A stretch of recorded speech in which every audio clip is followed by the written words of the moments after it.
नमस्कार, मैं कल्याणी झा कनक गीतों भरे जज्बात में आप सभी का स्वागत करती हूँ। आइए सुनते हैं आम का मौसम भाग 2। हमारे बगीचे में आम का एक पेड़ था जिसमें कुछ ज़्यादा ही आम फलते थे और जल्दी ही पककर गिरते थे। उस आम का नाम था चौरिया आम और उस आम के कारण ही उस गाछी को चौरिया बाड़ा कहते थे। उस आम के गिरने की आवाज़ सुनते ही सभी गाछी के बच्चे हमारे साथ दौड़ते और जिसे वो आम मिलता वो उसी का होता था, क्योंकि उस समय में हम अपना पराया कम ही सोचते थे। गाछी में हम कभी झूला झूलते, कभी मचान यानी कि फूस की झोपड़ी पर बैठकर पिकनिक मनाते।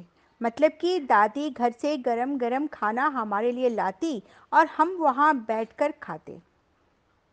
लौटते समय भाभी के लिए बम्बई या किशनभोग आम की एक प्रजाति छुपाकर लाते और चुपके से उन्हें दे देते, क्योंकि इन कच्चे आमों में एक मिठास होती थी। भाभी इन कच्चे आमों को बड़े चाव से खाती थी। कभी कभी भाभी हमसे कहती, कनी खाकर देखो बट नीक लागत। मतलब, जरा तुम लोग भी खा के देखो, बहुत अच्छा लगेगा। जब हम उनके साथ खाते तो हमें भी अच्छा लगता था, पर हमारे पेट में दर्द होने लगता था। उसके बाद सारे घर को पता चल जाता था कि हमने कच्चा आम खाया है और फिर बेचारी भाभी की शामत आ जाती थी, क्योंकि उन्हें खूब डांट पड़ती थी। दादी रोज कोठिया धार, बागमती नदी का एक किनारा जिसे घाट की तरह बनाया गया था, में नहाने जाती थी। हम कई दिनों तक उनसे मिन्नतें करते, तब हमें भी अपने साथ ले जाती थी। रास्ते में हमें चलते हुए कहती, कात में बैसकर नहाई के छे, बीच में नहीं जाके छे। मतलब किनारे ही बैठ के नहाना, बीच में मत जाना। हम उनकी बात चुपचाप सुनते रहते। वहाँ जाकर हम तीनों बहनें और दो मेरी चचेरी बहन, हम पांचों मिलकर खूब मस्ती करते थे। इस तरह दिन और महीने बीतते ही सारे आम पक जाते थे। हम छोटी बाल्टी भर भर कर आम खाते थे। जो आम ज़्यादा पक जाते थे उन सब का अमोट यानी कि अमावट बन जाता था। इन सब के बीच में गांव में मुंडन, जनेऊ, विवाह देखने दूसरे अंगना यानी दूसरे के घर दादी के साथ जाया करते थे। हमें अकेले जाने की कहीं इजाज़त नहीं थी। हम कहीं भी दादी के साथ ही जाया करते थे। वहाँ हमें कई प्रकार के मैथिली भाषा के लोकगीत सुनने को मिलता था।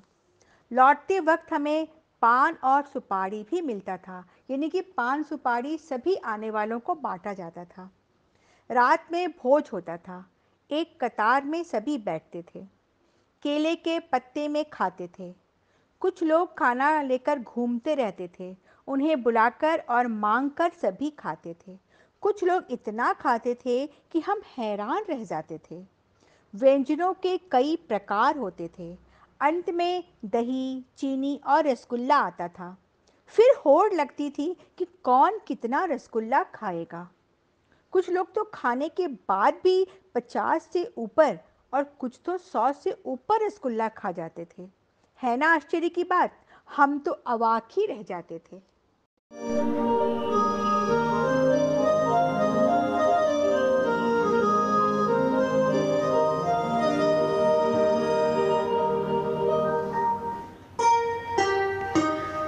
चलती तुझे मैं लेके चलूं एक ऐसे गगन के तले जहाँ गम भी न हो आंसू भी न हो बस प्यार ही प्यार पले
हम रात के समय आंगन में सभी सहेलियों के साथ जट्टा जट्टिन पारंपरिक नृत्य खेलते थे, जो अब करीब करीब लुप्त सा हो गया है, जिसमें दो समूह बनाए जाते हैं और एक समूह एक दूसरे का हाथ पकड़कर नृत्य करते हुए दूसरे समूह से प्रश्न करता है और दूसरा समूह उत्तर देता है। फिर दूसरा समूह एक दूसरे का हाथ पकड़कर नृत्य करते हुए पहले समूह से प्रश्न करता है और पहला समूह उत्तर देता है ना मज़ेदार खेल? नृत्य भी और मस्ती भी। हमें तो बड़ा मज़ा आता था। एक दिन घर के सभी लोग मिलकर श्यामा भगवती के मंदिर जाते थे, जिसकी वहाँ के लोगों में विशेष आस्था है। कहते हैं कि दरभंगा महाराज माँ काली के बड़े भक्त थे।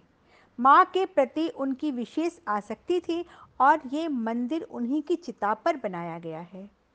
जब भी किसी के यहाँ कोई शुभ कार्य संपन्न होता है तो सभी श्यामा माई के दर्शन करने जरूर जाते हैं और माँ के प्रति अपना आभार व्यक्त करते हैं। अब वो पल भी जल्दी ही आ जाता था जब हमारे लौटने का समय हो जाता था। दो बहुत बड़े बड़े टोकरियों में मालदा यानी कि लंगड़ा आम रखकर उसे बोरे से बांधा जाता था, क्योंकि पापा के दोस्तों को इंतज़ार रहता था कि झा साहब आएंगे तो दरभंगा का मालदा आम खिलाएंगे। सभी बड़ों को प्रणाम करके हम जाने को तैयार हो जाते थे। मेरी चचेरी बहन और भाभी हमें पकड़कर खूब रोते हुए कहती, आप एक साल बाद अहाँ सबसे भेंट हैत, अगला साल फिर आयब। हम भारी मन से वहाँ से विदा होते थे और लंबा सफ़र तय करके भिलाई नगर पहुँच जाते थे। फिर नई क्लास, नई किताबें, इन सब के बीच हम खो जाते थे। अब मैं अपने पति और बच्चों के साथ छुट्टियों में कई जगह घूम चुकी हूँ, वो चाहे कुल्लू मनाली की वादियाँ हो, पहाड़ी या पहाड़ों की रानी मसूरी, दार्जिलिंग हो, ऊटी की फूलों सजी बगिया हो।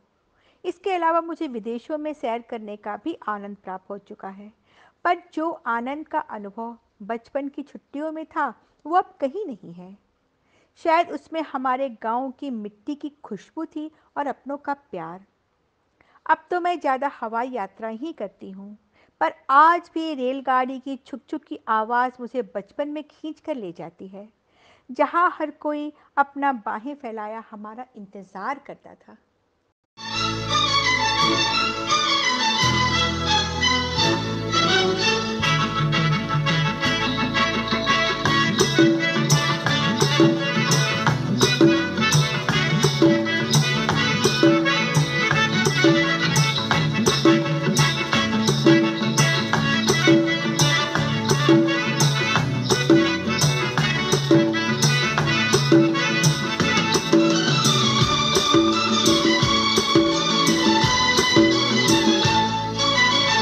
आदमी मुसाफिर है, आता है जाता है, आते जाते रास्ते में यादें छोड़ जाता है।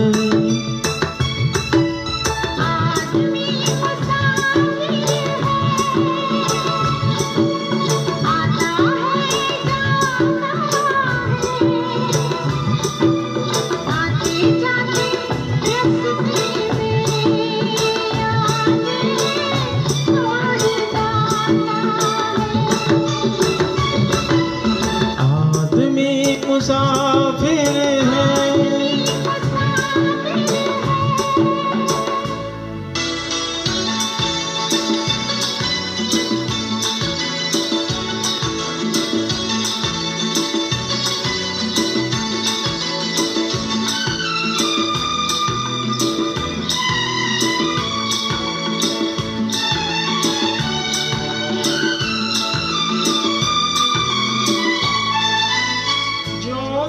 हवा का पानी करेला,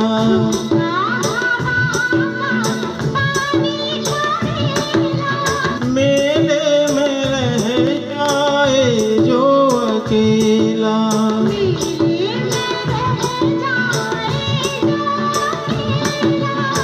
फिर वो अकेला ही रह जाता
दिल भूल जाता है जब किसी को,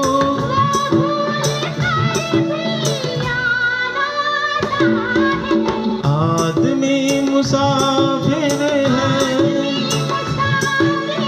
आता है जाता है, आते में यादें छोड़ जाता है। आदमी मुसाफिर है,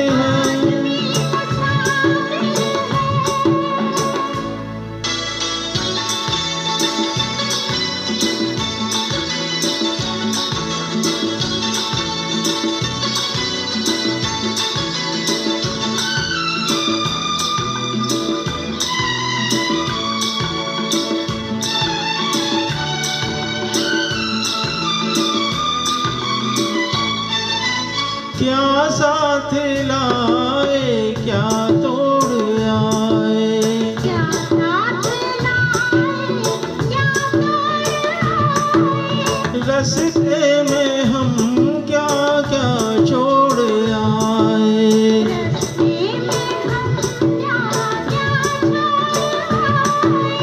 मंजिल पे जाके याद आता है, आदमी मुसाफिर है, आता है जाता है, आते जाते रास्ते में यादें छोड़ जाता है।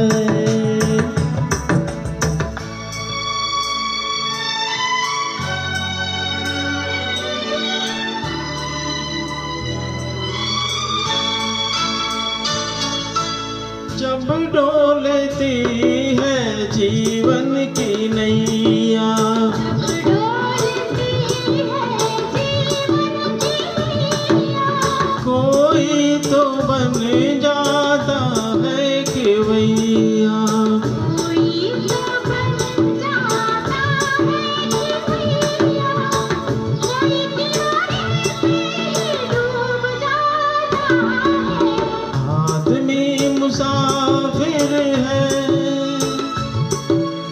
आता है जाता है, आते जाते रास्ते में यादें छोड़ जाता है, आदमी मुसाफिर है, आता है जाता है, आते जाते रास्ते में यादें छोड़ जाता है, यादें छोड़ जाता है, यादें छोड़ जाता है।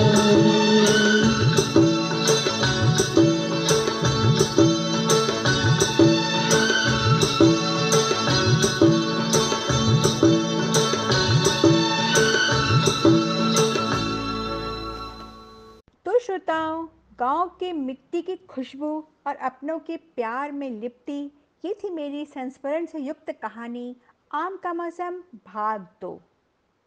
और आज इस कहानी में गीतों के साथ मेरा साथ दे रहे थे श्री जीवी अग्रवाल जी, मध्य प्रदेश जबलपुर से, सुश्री आयुषी अग्रवाल जो सॉफ्टवेयर इंजीनियर है, मध्य प्रदेश जबलपुर से।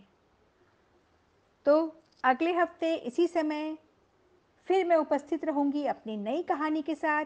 तब तक के लिए शुभ रात्रि, शब बखैर।